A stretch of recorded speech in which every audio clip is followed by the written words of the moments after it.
धनगर समाजाने राज्य सरकारकडे अनुसूचित जमातींच्या यादीतील नोंद क्रमांक 36 मध्ये असलेले धनगड हे नाव बदलून धनगर असे वाचावे यासाठी तात्काळ शासन आदेश जारी करण्याची मागणी केली आहे।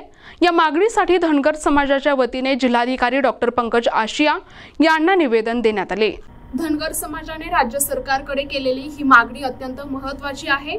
निवेदनात स्पष्ट करण्यात आले आहे की महाराष्ट्रात धनगड नावाची कोणतीही जात अथवा जमात अस्तित्वात नाहीत। जे आहेत ते फक्त धनगर आहेत। या संदर्भात मुंबई उच्च न्यायालयात दाखल याचिका मध्ये राज्य सरकारने स्वतःच प्रतिज्ञापत्राद्वारे मान्य केले की धनगड नावाचा एकही व्यक्ती आजवर आढळला नाही।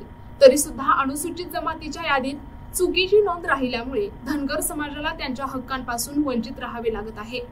याच निवेदनात सर्वोच्च न्यायालयाच्या घटनापीठाचा उल्लेख करत धनगर समाजाने स्पष्ट केले की आरक्षणाच्या यादीत अस्तित्वात नसलेली जात जमात समाविष्ट करणे संविधानाच्या कलम 342 च्या विरोधात आहे। त्यामुळे घटना दुरुस्तीचा प्रश्न संसदेसमोर नेण्याची गरज नाही।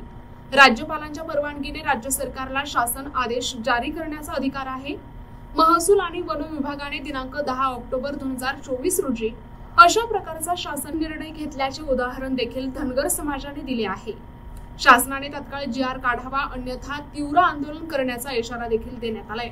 यावेळी प्रशांत दातीर, अशोक होनमाने, बाबासाहेब तागड, निवृत्ती दातीर, राजेंद्र तागड, सूर्यकांत तागड, नवनाथ ठोंबरे, आष्णू नरोटे, रोहन ढवण, गणेश ढवण, कांतीलाल जाडकर आदींसह धनगर समाजाचे कार्यकर्ते मोठ्या संख्येने उपस्थित होते।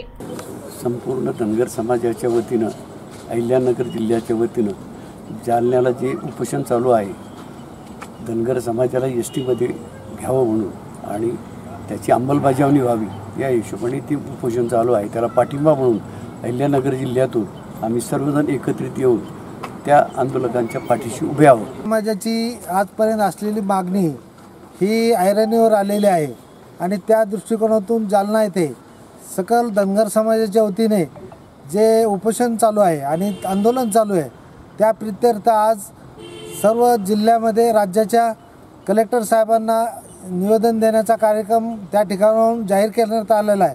त्या दृष्टिकोनातून आज अहिल्यानगर जिल्ह्यातील सकल धनगर समाजाच्या वतीने माननीय जिल्हाधिकारी साहेब यांना मागण्याचं निवेदन दिलेलं आहे। मागण्यामध्ये ST आरक्षण त्वरित अंमलबजावणी करावी या दृष्टिकोनातून शासनाने तातडीने पावलं उचलावे अशा पद्धतीचे आंदोलन महाराष्ट्र राज्यामध्ये सकल धनगर समाजाच्या वतीने छेडण्यात आलेले आहे। शासनाने त्वरित दखल घ्यावी व धनगर समाजावर स्वातंत्र्यपूर्व काळापासून झालेला अन्याय दूर करावा अशा पद्धतीची सकल धनगर समाजाच्या वतीने तीव्र अशी मागणी या शासनाकडे करण्यात येत आहे। अंमलबजावणी व्हावी। प्रतिनिधी मुकुंद भट, NTV न्यूज मराठी, अहिल्यानगर।